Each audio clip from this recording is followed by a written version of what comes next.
So good morning, everyone. It's a great pleasure to be back in NED, and also even greater pleasure to be back here in Wellington.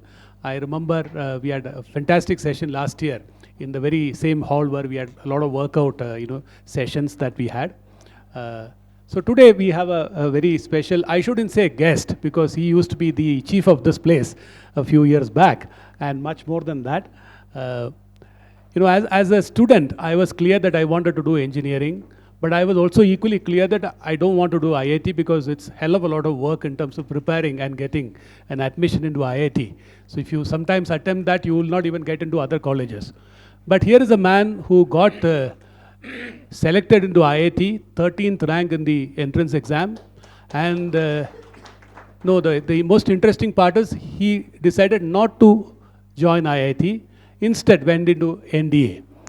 And that's General Arun. He has seen it all, he has done it all. He is also in the process, got shot 5 times in combat, and you are still here. So that's General Arun for you. He has done many roles. I think the first one that I want to start with is he was the DG of strategy, military strategy. And military strategy is something which you look forward maybe a couple of decades, 3 decades ahead, and you have to really plan for that. So our theme for this opening session today is on India at 2050, how to vision all that. We could better person. You look at India at 50 and looking at the vision. I think the best way is to take how the military is looking at that strategy planning, and how do you look forward, say a couple of decades or 25 years, and then you plan for that. So, General Arun, it's a great pleasure. And so my question to you is, as a strategy planning for the military, and where you had to really envision for a few decades ahead, and you planned that. I'm sure you have a lot of lessons from that for us to pick for when you look at India as a country overall. Over to you. I have long advocated, and it's got nothing to do with my having been 13th ranked in the IIT entrance exam. You could check it up. In that year, only 13 people gave the entrance exam. We need, as a country, to begin owning technologies. The seed for creation has to be sown. Whether it comes from education, whether it comes from government support, whether it comes from industry support, whether it comes from academia, whether it comes from the colorful, diverse canvas that is represented here, is an argument that we could take. But when you sow the seed for an idea today, it takes about 5 or 6 years to come off the drawing board. It takes another 5 or 6 years to create a blueprint and probably a prototype. Takes a few more years for it to get tested. Takes a few more years for commercial production. Takes a few more years for the construction of a doctrine to employ or deploy that particular equipment. And there you are at the 26th year. Switch off your mind. Only one of these can be on. Now, looking at 26 years is always a challenge. I have had occasions when the Honorable Raksha Mantri has told me, General Sahab, aap to honge nahi. And the response is, Hindustan to hoega na. The army will still be around, and the country will still be around, and we'll still have a need. And we are struggling to identify that need at this point. Now, the construction of this way ahead, or this strategic vision, is a complex process at any place. I'm working with a university at the moment, and I'm struggling with the 28 deans of that university to come to 6 or 7 eloquent words that can capture the vision of that university. Everybody is looking at the next admission cycle. Somebody is looking at the convocation. Somebody is looking at the number of paid seats and the number of scholarship seats. Somebody is looking at placement. Nobody is looking at what next. So that is something that's a big challenge. And we try to do that through a variety of means and mechanisms and processes. I will not bore you to death with that. But I can tell you this much. The constant and persistent fear is that you may have got it wrong. Because with your powers of analysis, research, and convincing, you have got the government to sign off on very, very big ticket items. The smallest pieces of equipment that we buy are in a few thousands of crores. Now the government commits today on that purchase and that commitment is made. Now when you back off as a country, it doesn't look good. Then you have to restart the wheel all over again. So you got another 25 from where you've started. So this is the constant failure. So we do all that we can to try and get it right. This process therefore takes a very, very long time, much longer than what you would take in the industries that you run. The wheels are also much smaller in your case. The decision makers are also fewer. So we compare what exists. We look at the emerging technologies. We try and forecast the technologies as to where they could go and what it will imply for us. And you try and balance it all with the money that you have. And that's the big challenge. That's the small answer to your question. But I think we've got two outstanding experts in the front row, maybe.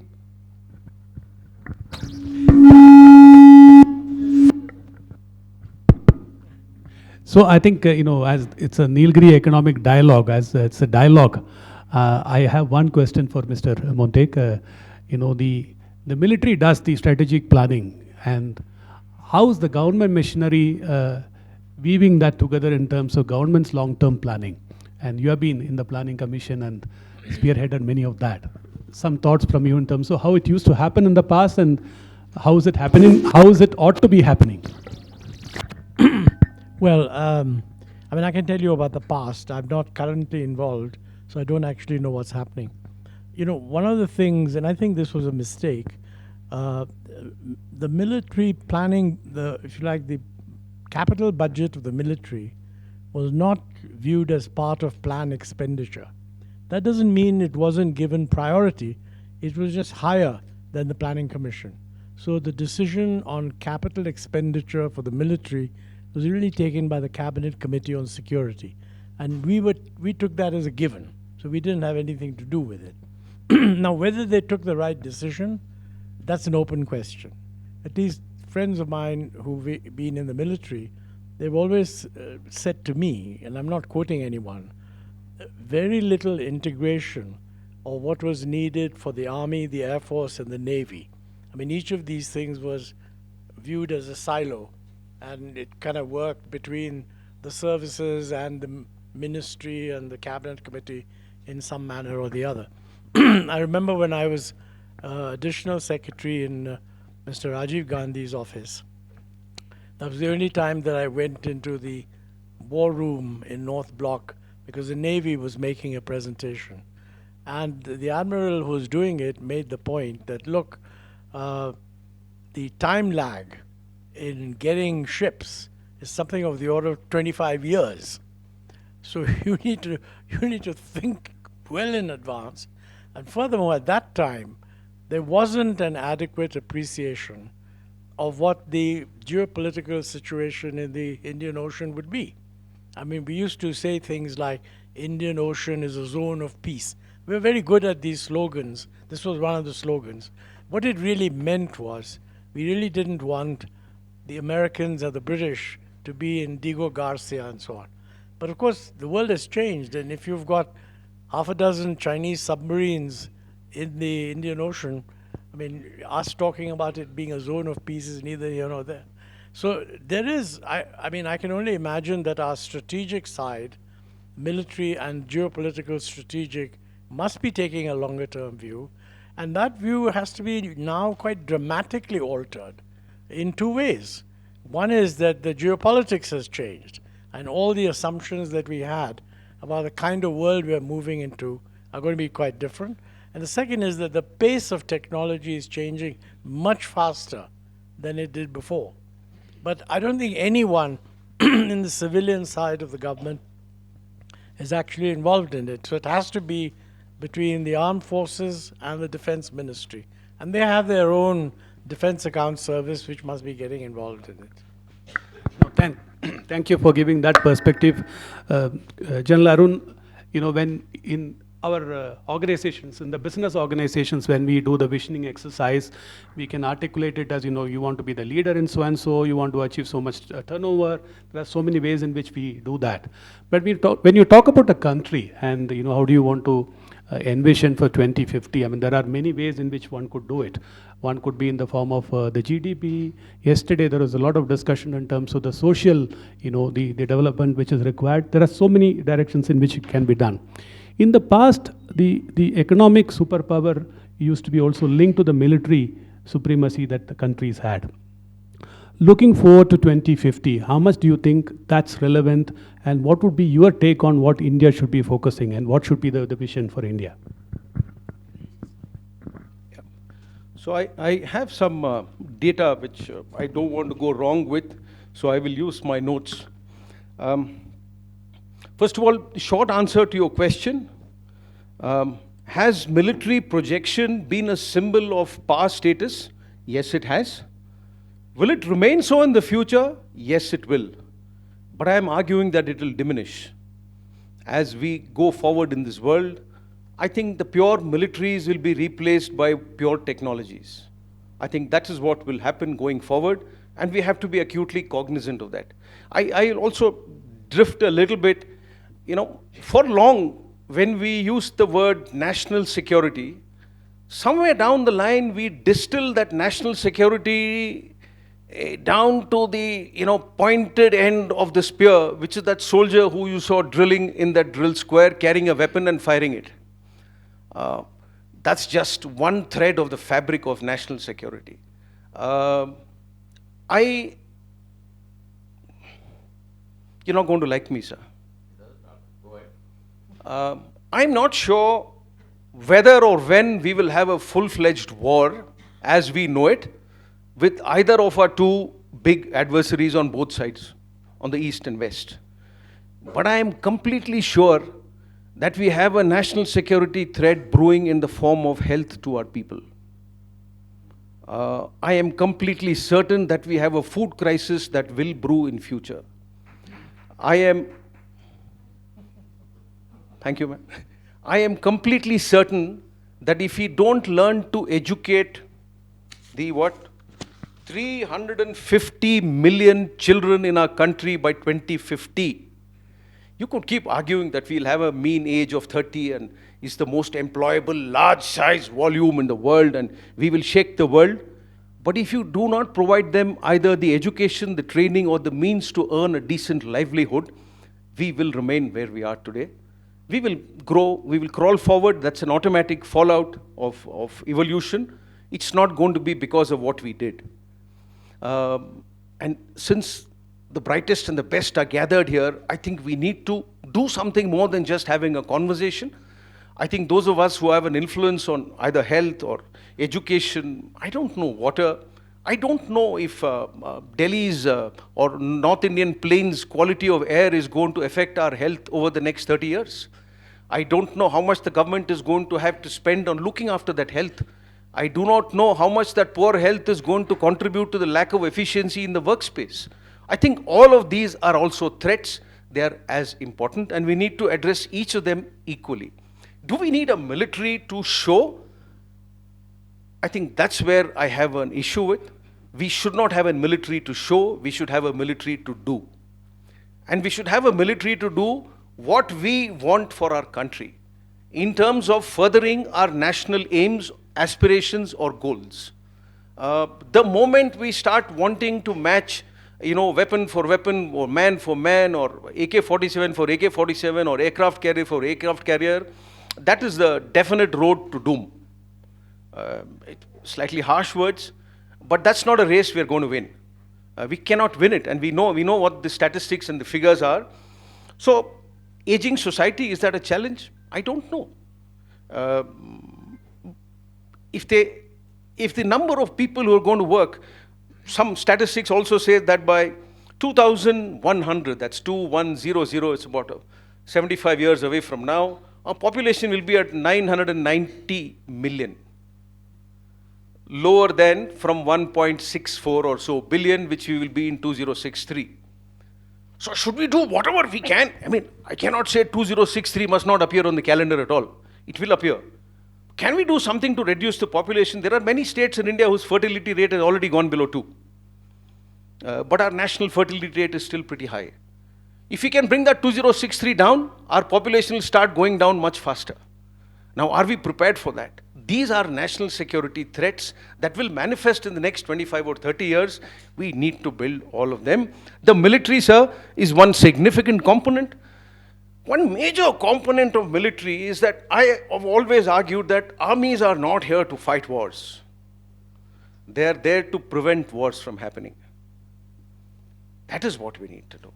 So you need to combine your, it's like having a pack of Rottweilers at home. You need a policy to use those Rottweilers. Now, if that Rottweiler is going to be chained on a 3-foot link chain, that's the area in which that Rottweiler can operate. So as a thief, I know that. So if the Rottweiler is free, then I'm deterred from coming there. That's the deterrence that we need to build.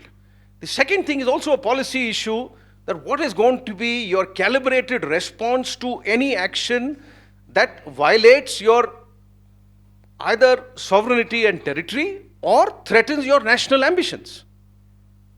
And that must be a calibrated response.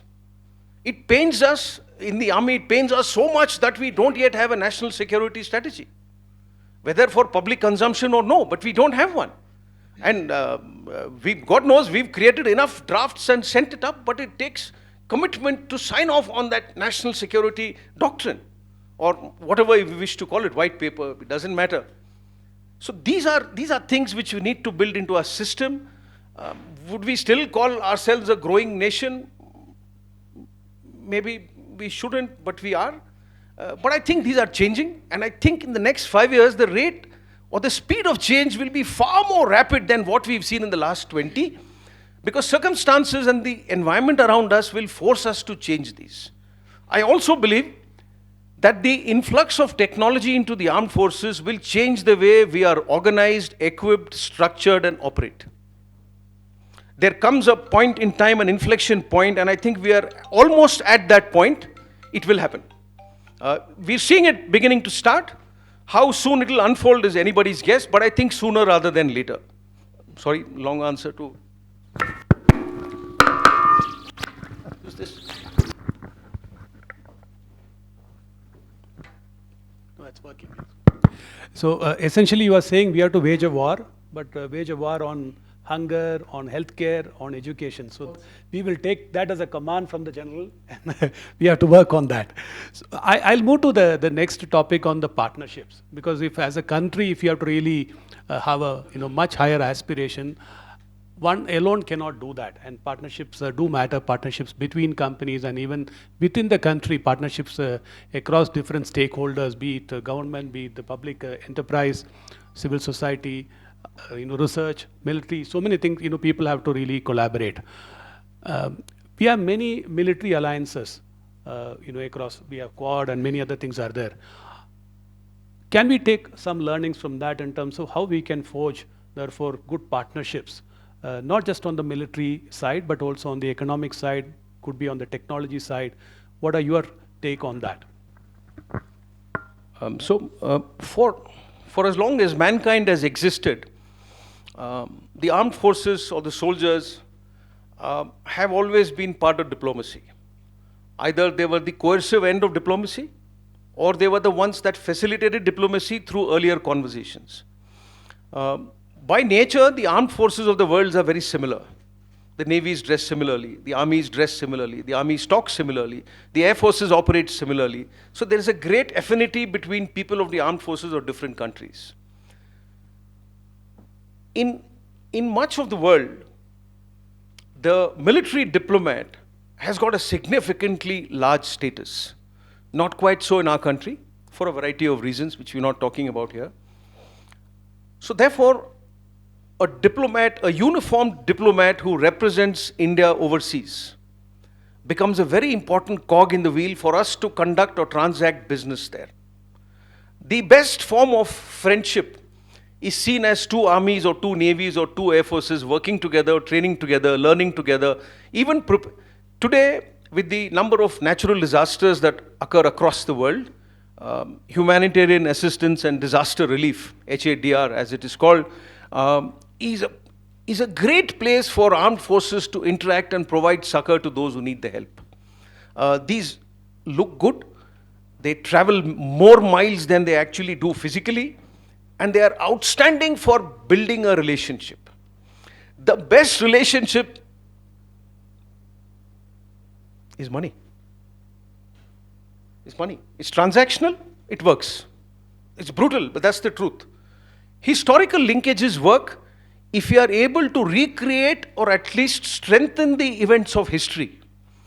There are so many countries who have historically outstanding linkages with ours, not quite so today. Because we've not lived up to what those linkages expected us to deliver. That is something which is a challenge, because everyone understands it, you all understand it better than me. In international relations, it's about furthering your own aim.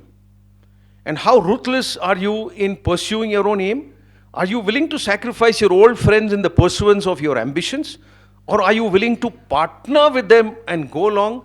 Partnerships are priceless. And this is where coalitions between countries become very important. So military groupings are one, they're a start point, they're a trigger even. Sometimes they're a catalyst to existing relationships.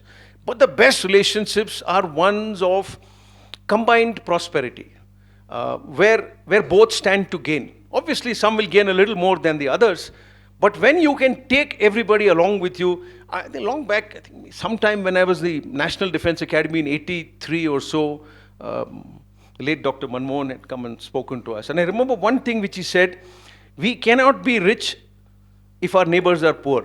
I don't remember the rest of the 1 hour which he spoke, because in India you tend to sleep a lot.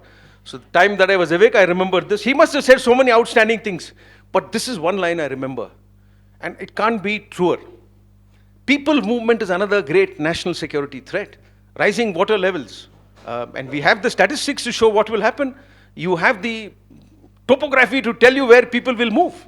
And no force in the world can stop them. And that will happen. So I think we have to look at all of this. If we have good friends across the spectrum of governance, military is one. It's across industry, academia, trade, commerce, economies. If you're willing to, in the 70s, we invested extensively in poorer countries across the region, Africa in particular. So many African leaders in the 90s and even probably now were educated in India. Did it make a difference? We were not very rich, but we gave them place. I think these were very important. So each of these contributes, but I think partnerships significantly, and that is where you, the entrepreneurs and the business community, play a much bigger role than you think you are capable of. So my plea to you is, believe that you can do a lot more, because when you go out and partner with somebody to do something big, you are not whatever company your card mentions, you are India. And when you see yourself like that, I think these partnerships will grow and stand in good stead for us. Thank you, General. Now I want to move to one of the challenges that we have. One of the challenges that we have as a country is the lack of scale in most sectors, be it in the farming, be it in the industry. In most sectors, when you look at it, we don't have a scale where, if you compare, I hate to compare with China, but still, just to compare with China, I think in most sectors, they have a scale which has helped that industry to, develop new processes, new materials, fail fast, develop new technology. You have a good ecosystem of, material suppliers, capital equipment, all that part of it. We tend to still lack that. So if you have a big ambition of economic growth, do you think that is going to come in the way of our that journey? And what is that we ought to do for that? After you answer, after General Arun, I would throw up the same question to the other Mr. Arun in the audience as well. We can reverse the sequence. I always take the order of the General. Thank you very much. I got to know General Arun for the first time as a person just before this, when we talked about the matter of integrity and trust as a quality. And someday I think we should revisit the trust between whom? Between industry and the government and with the people. Do the people trust industry? Do the people trust government?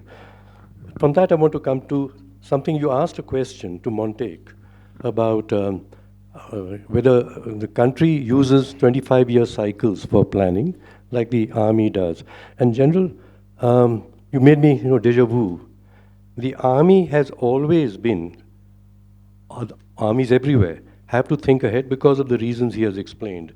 So armies have a more formal method of planning forward for 20, 25 years. And they have to plan through an uncertainty because they can imagine that these things will happen, but some of them, because other people are also planning, may not happen. So it is guiding yourself into possible scenarios of the future. So scenario planning has been used by armies, okay? In industries like the oil industry, which are very long cycles, because you get an oil field, explore, put technology, you go to then harvest it for many years, you can make bad bets. So they picked up from the armies, the oil industry, to use scenario planning. I nagged Montek when he was in the planning commission before he became deputy chairman in 1999, that, you know, this way that the army and the industry is also using to forecast together with the stakeholders who would be involved in anticipating or indicating their requirements, can we use it for national planning?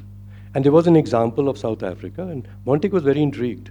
He said, Arun, can you come back here and from America, and Tarun Das and CII, they will do the logistics and the organization, which they do very well for dialogues, and I would give the, if you will, the credibility to it. This is for a national thing.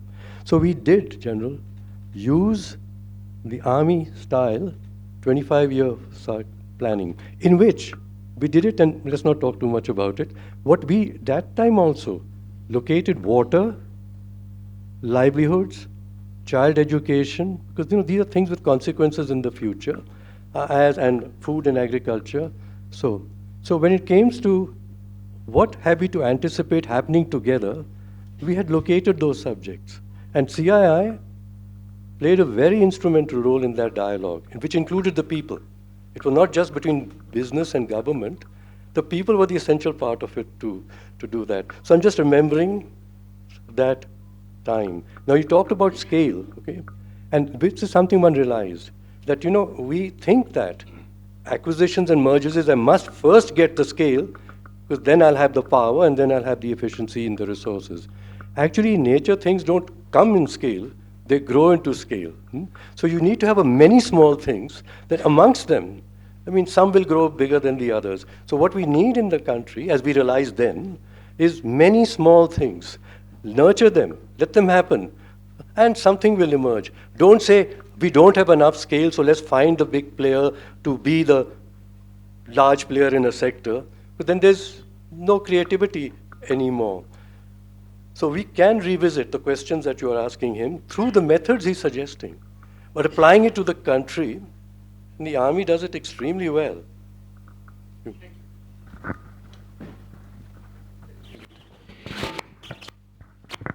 So, question of scale. 2063 will be 1.64 billion. The scales are, all the scales in the world are here.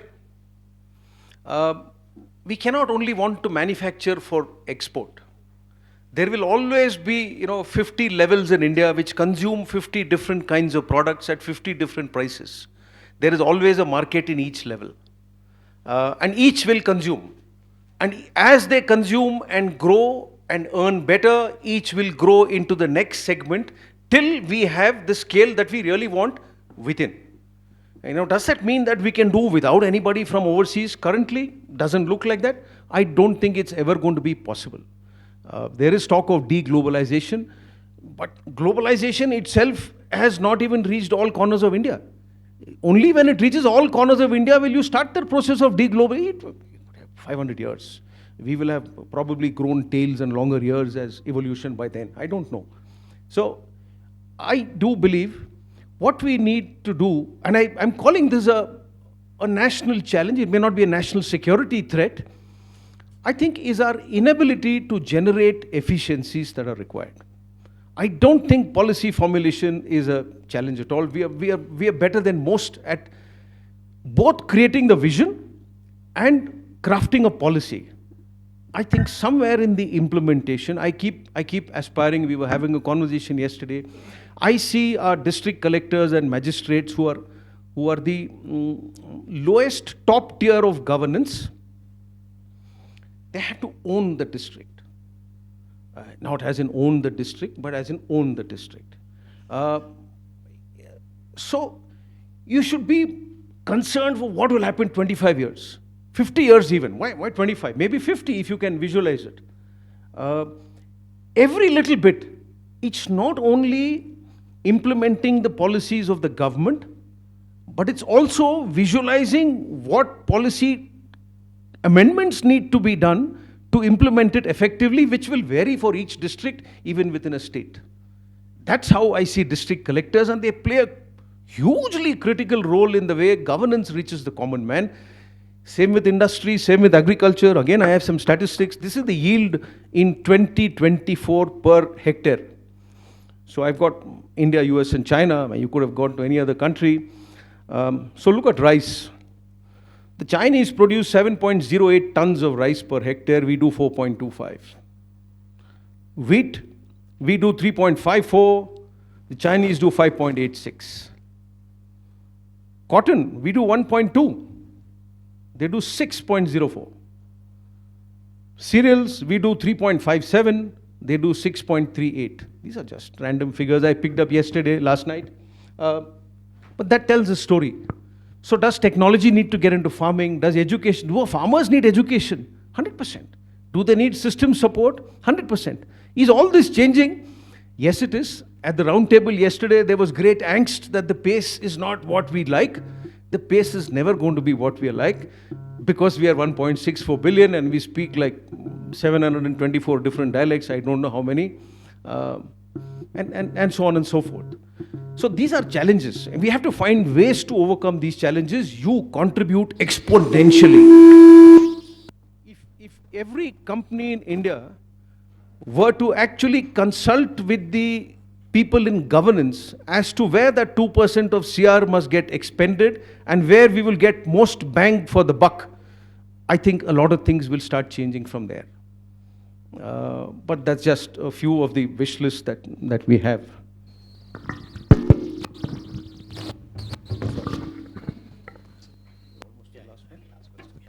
So thank you. I think both of you are essentially suggesting that it's more of an organic growth of a whole system rather than, you're supplanting something which is very large. It's an interesting thought.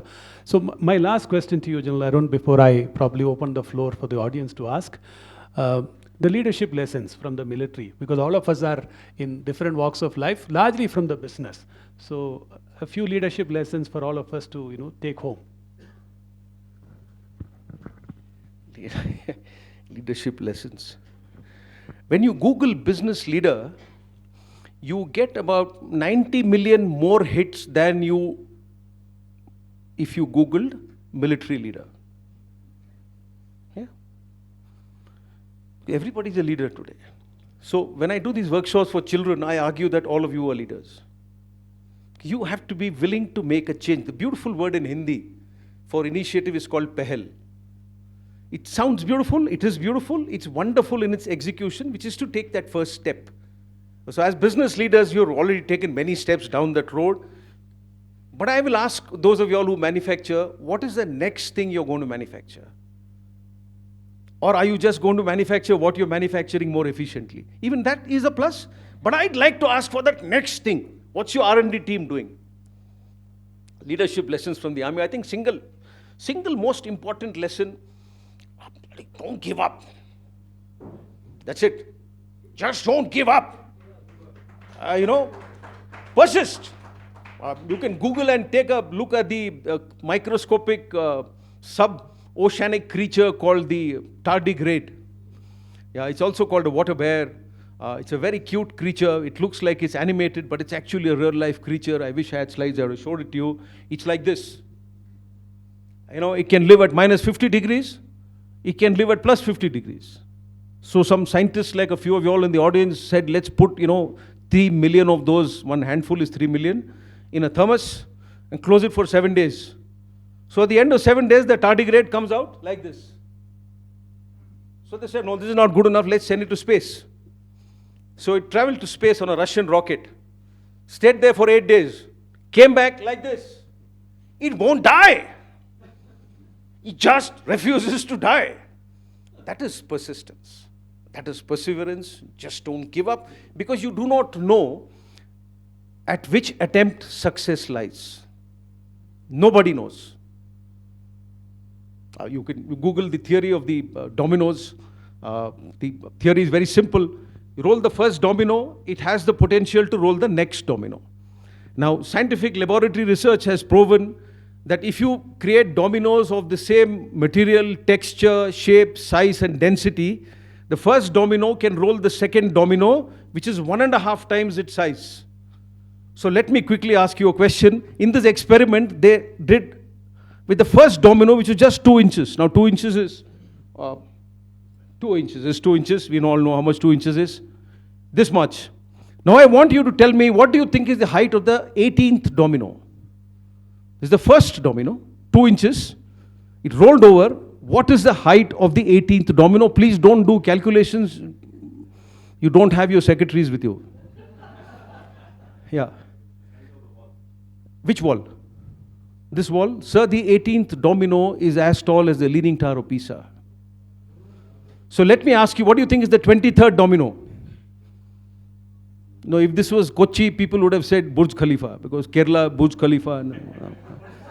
Yeah, Burj Khalifa. He was about to say Burj Khalifa. Yeah. So the 23rd one is the Eiffel Tower. Eiffel Tower. The 31st one is Mount Everest plus 3,000 feet. And the 57th one is the distance from the earth to the moon. So the question is, how many dominoes are you rolling on a daily basis? Probability will tell you that if you roll 10 every day, probably only 1 in a week will go to the 5th domino. The others will fail, and that's all right. Failure isn't a bad word. Now I'm telling you all these things, we learn all these things in the army, we fail all the damn time. You know, I'm sure about sir, but both he and I grew up into this army without speaking a word of Hindi. अभी मैं आगे इसके आगे हिंदी में बोलूँगा, आपको कोई समझ में नहीं आएगा. So you learn these things. You fail, you make an ass of yourself. I still can't get the gender. I don't know why the table has to have a gender in Hindi, but it does. So I don't know kursi ko is, it doesn't matter. It's kursi or table or mage. You know, it doesn't matter. But you got to be willing to try. So we try. We dare to do the impossible. And I will tell you one short story before I finish, because the only person who's likely to miss his flight is me. And I'm not the area commander anymore, so I can't walk into the airport. I have to stand there and salam that CISF chap to get in. So that's fine. So I'll tell you a story about a soldier. It's 2003, and I was a lieutenant colonel, and I was the 2IC of the unit, which is the second in command. Second in command is the guy who all the dirty work and, you know, gets blamed for everything. And people like sir, who were the COs at that time, always stand up to receive the bouquet. Like that commandant you saw, you know, best band competition. All the legwork was done by somebody else. That poor chap you never met. But that's okay. That's the job of the second in command. So I was the 2IC, and there would always be chaos that would happen when the commanding officer would go on leave. You know, some vehicle would have an accident, some rifle would go off accidentally, a cookhouse will have a kitchen explosion, somebody would get caught in a fire, somebody would get drunk. We are human beings, you know, you have to tolerate a little bit of nonsense. You can't win battle with bloody cows. You need the lion. Everybody is compliant to every instruction, then you have sheep. You can't take sheep to battle. Yeah, so a little bit. But the commander didn't think like that, unfortunately. But why he tolerated me, and I think why I became a lieutenant general at the end of it, was that whenever the CO would go out, there would be some kind of operations and we would have successes. So as much as chaos, there would be success. Now success, everybody loves to father a success. It's the chaos that's the problem. So in balance, he said, boss, chaos, some chaos is okay, but success I want. So we got a call, and those days in 2003, there were no fancy telephones or cell phones, or nothing was there. We had those high frequency radio sets to speak long distance, and we had another phone which works, a magneto telephone, which you'll see in a museum now. Probably in the MRC museum you'll see it. It's a green instrument which has got a handle. You turn that handle, electricity is generated, or red light will glow in the exchange. The operator will put that jack, he'll call you, what do you want? You'll say, I want to speak to sir. So he will ring up sir and say, that guy wants to speak to you. He'll take out his jack and put it in the socket and he'll say, through sir. This was 2003. Even now they're there in some places. Mostly not used, but they're there. So that was a communication. So I got a call from one of the sources, not call, he came actually to our post and told us, कि साहब फलाने गांव में 5 militant है. Okay. So I called up that company commander of that high frequency set and I told him, Mal, so-and-so village, so many militants, go. Was that my plan? Yes. Now, you'd ask me, sir, don't you smoke a pipe and move those small things on a model and all, you know? It doesn't happen. In counter-terrorism and militancy and war, that's contact. You react, you succeed. You don't react, you fail. End of story. And you're supposed to be trained to react like this with the minimal of orders. The other thing is about delegation. You know, you have a company commander who looks after an area. You have factory managers who look after factories. That bloke should know that area better than you. He should know the people better than you. He should know the routes better than you. He should be able to smell that villager or look at his cap and say, you're not from this village, where have you come from? That is the detail to which our company commanders are expected to know where they operate. Only then you guarantee success. So I told him, Mal, so-and-so village, go, and he launched. But that's the time instinct kicks in. So instinct is something we learn to develop, that this could be a difficult operation. So we launched our doctor. Now the doctor was brand new. Brand new means we not even, I think, taken off the brown paper in which he came wrapped. Brand new. 6 days out of Hubli Medical College. And he came like that. He couldn't speak a blessed word of Hindi. And the Jats in my unit couldn't speak. Okay, they spoke no English. And they definitely spoke no Kannada. So there's problem of communication. And he'd been there only 6 days. And I told them, Doctor Sahab, bhaga ke le jao. Because we had to traverse 6 hours. So we had to go downhill, climb another hill, go down, cross a little nala, and then half hill was the village. Now, but 5 o'clock, I got a message on the radio set, which is a message no leader likes to get, irrespective of where leaders are operating. Ki sahab, bande ko goli lag gayi hai, which means somebody is being shot. To me, that was a failing. Now I differentiate between a failing and a failure.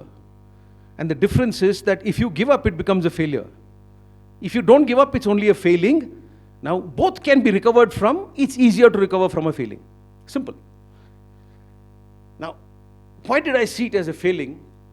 Because somewhere in my mind, I thought that if we've had a casualty because of one of 3 things, because of my inability, lack of capability, or unwillingness to devote time to making a robust plan, it's my failure. If I've given a decision in haste, it's a failure. These are leadership failures, and they sit very, very heavily. And last but not the least, if there's just that little bit of apathy or indifference, then it's an unacceptable failure. And for any of these 3 failures, militarily, you should be either sacked or shot or both. Olden days, you would have been shot. Today, you should be sacked. This kind of failure, for these 3 reasons, is not acceptable. Now you can translate it into your life. In your life, decisions, wrong decisions or hasty may cause a loss of a few dollars or a few thousands of dollars. In our case, it's a life. You can figure out which is more precious. So we got our quick reaction team and we ran. At about 9 o'clock at night, and ladies and gentlemen, when I talk of night and darkness, I guarantee you, apart from a couple of people in this audience, you have not seen darkness. You have not seen darkness because there's always your phone which has got those digital digits, or that radium on that watch, whatever it is, or that phone that's charging, or the light from below the door neighbor's light, or if you're living in crowded Class A metropolitan cities in big apartments, is the light from the other side of the building which is coming in, or the street light, or the ambient light of the city. They never make it completely dark for you. Completely darkness is when you keep your eyes open and you're standing and you put your hand out and you can't see your hand. That is complete darkness. It is absolute black. Creates fear. This doctor was afraid. At 9 o'clock, he calls me on the Motorola, was hanging on my shoulder, and he calls me and he says, "Sir, I am afraid and I abused him." in more languages than most people know. It works. Of course it does. Right? So, sometimes the measures are very important, the relationships are very important. I have to give you the freedom to scold me or abuse me. You can't take that right. You have to earn that right, then I give it to you out of love. That's how it works. That's how our army is structured. This is our base structure. So, I told him, if I catch you, I will kill you. Now, he was struggling because he had fear. He was unfit. He was 5'4". My men in the Ghatak team who were escorting him were 6'2". Different levels of physical fitness. He was also afraid because he didn't know any of them. So bonding happens when you know each other. He didn't know any of them. He was an outsider. He had yet to become part of the team. Last but most important, he was afraid because it was his first operation, and on his watch, if somebody had died, we are very sentimental people in the army. So he would forever carry it to his grave that, first time, I lost a soldier. First operation when I was there, so it's not a great symbolism for our men, the kind of culture they come from. At 11 o'clock, I got a call again. He said, sir, I've reached the casualty. He said, sir, wherever I'm cutting, I'm seeing blood. So I remember telling him that, that Jawan cannot die. This is how we are. Am I saying he's not going to make that Jawan live or die, but this is how we are. I told him, your job is to save lives. That's your job. I'm not expecting you to come into a firefight with me. Your job is to save lives and do your bloody job. I knew he was 6 days old. I knew he was afraid. But sometimes best way to overcome fear is to put a bigger fear. And when you're fighting a battle, there is no time for exploding pie charts and analyzing emotions. I can tell you this much. So within about a minute, I also reached that place where the firing had happened and the soldier was lying. And the AK-47 fires like this. You saw some weapons firing today. I don't know whether you saw an AK-47. Fires about 600 rounds a minute, which is serious fire. You press the trigger and the magazine is gone. That's how it is. And this is how it sounds. So we rushed into the village. We stayed in the village for 5 days and 5 nights, ladies and gentlemen. 5 days, 5 nights. All that we had to drink was a couple of 2-liter bottle of water, which was standard we used to carry, and some emergency ration. When I reached back after 6 days, I still had some water left in my bottle, because whenever a Jawan would take out his bottle to drink water, he would tell you, Saab, piyoge pani? You still want to ask me why I left the IIT? Here it is, bring your own, whatever BYOB. This is how our soldiers are. This is the strength of our fabric. He's thirstier than me, but he will still offer his water to me. That's the magic. It is priceless. So anyway, we found, over 5 days, we found one terrorist in different houses. Houses in villages in Kashmir across are very, very large. So you could have a tin compound, shed, corrugated sheet compound with 5 houses. So 5 families have spread out. Each house may have, 13, 14 rooms. There's a cow shed, there's place for firewood, boiling water, bathrooms, ablutions, and such like. So they're very large. Searching takes a long time. Don't get carried away by people on television who bang the table with fire appearing and say, nation wants to know. It doesn't work like that.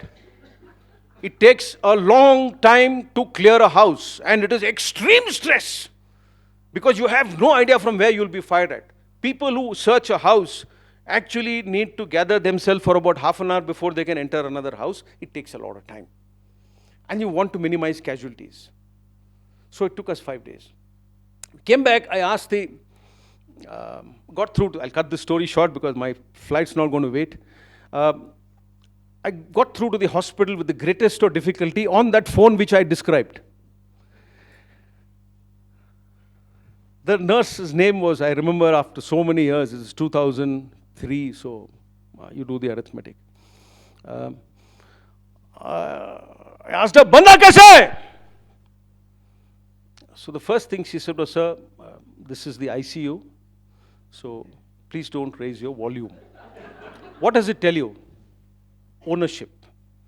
This is a lieutenant, a young lieutenant, nurse, and I am the officiating commanding officer of a unit, and she has the courage. or the correctness to tell me to please lower my volume, and I'm speaking on a phone from like 300 kilometers away. So I said, I'm sorry. She had no idea of the state that my mind was in. See, we had been walking out for the last 6 days. We hadn't slept a wink for any of these 6 days. We had not eaten. We had lost one of our men probably. We had killed 5 terrorists.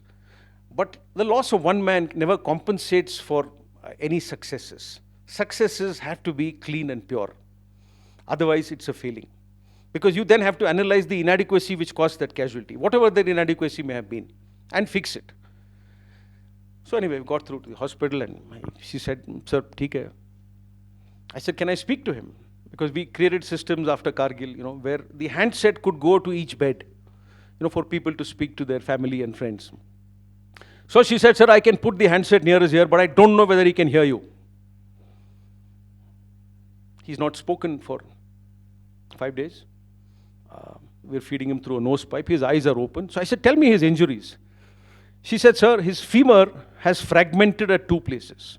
Now, the doctors in the audience may know when a bone breaks, it breaks like this. Clean. When it fragments like this. So multiple pieces. So he obviously got two different points of impact on his left thigh. Bullet hits the bone fragments into multiple pieces. Both bullet and fragments of bone exit from the inside of the thigh. So lots of bleeding. His major injuries were on the left side. Now the bulletproof jacket in those days was a piece of iron before we started getting better ones made by the Tatas. So it was a piece of iron covering the chest, the back of the chest, a little padding for the abdomen, a little padding for the neck. The sides were open. The last time that I got shot was when I was the commanding officer of a Rashtriya Rifles unit in Pulwama town, which is more famous much later. That was also in the gap between my bulletproof vest. Have we fixed that gap yet? Not yet. It's happening. Will that decrease casualties? 100%. So he got bullet injuries on the side. Probably 4 or 5, nobody knows. Now a bullet, ladies and gentlemen, is this much. What you fired today, what you saw firing today, bulk of it is the cartridge, but this is the bullet. This is all that travels out, and this is all that causes harm. Now this is spinning. It spins. We give it a spin for stability. When it enters the body, it's pure physics. You move from a medium to another medium of a different density, everything changes. Speed, momentum, direction, path, trajectory.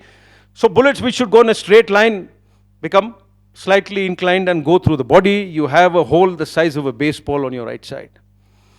The fact is that when he was put in a helicopter the next morning, his insides and entrails were put in a plastic bag because the doctor had no way of operating him there.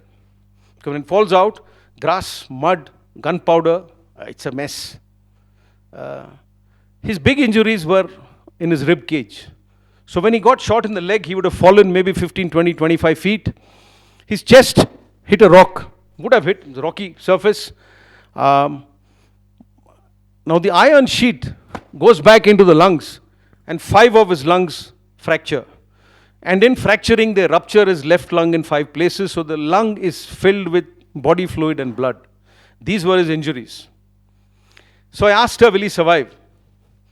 She said, I don't know. I said, then please put the phone. So we are sentimental people, I actually thought that, I will convey the sentiments of the 800 odd men we have with us, and their sentiments will help him get well better. You could say, what a foolish thought it is. It is foolish, but we are sentimental people, and we deal in life and death.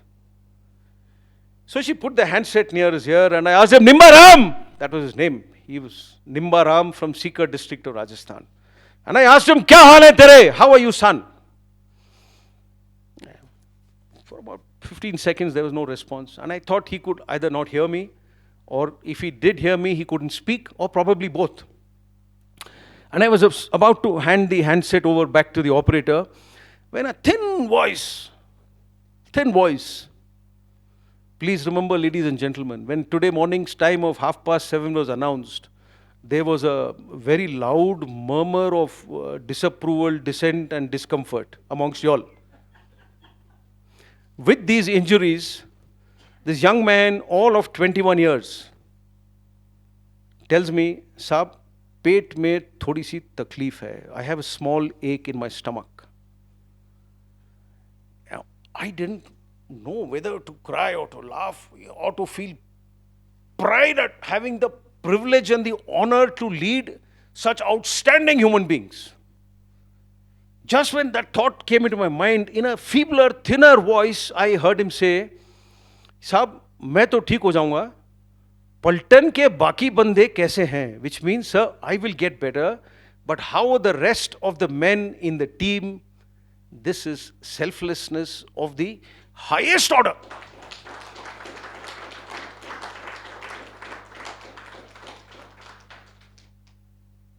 So you want to know what leadership traits? I think I've covered so many leadership traits. But ladies and gentlemen, allow me to also sum up this by saying, this is the soldier who did whatever he had to do yesterday across the most difficult places, unimaginable places in our country, so that we are happy, comfortable, and secure where we are.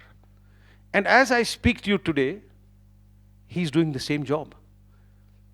As in a couple of days you find your way back home, he will continue to do the same job. He does not have fixed working hours. He doesn't work 8-hour shifts. His work is 24/7, 7 days a week, 365 days a year. He does it on and on and on and on. So all that you need to do for him, I think, is to stand up and give this unknown soldier of ours a big round of applause.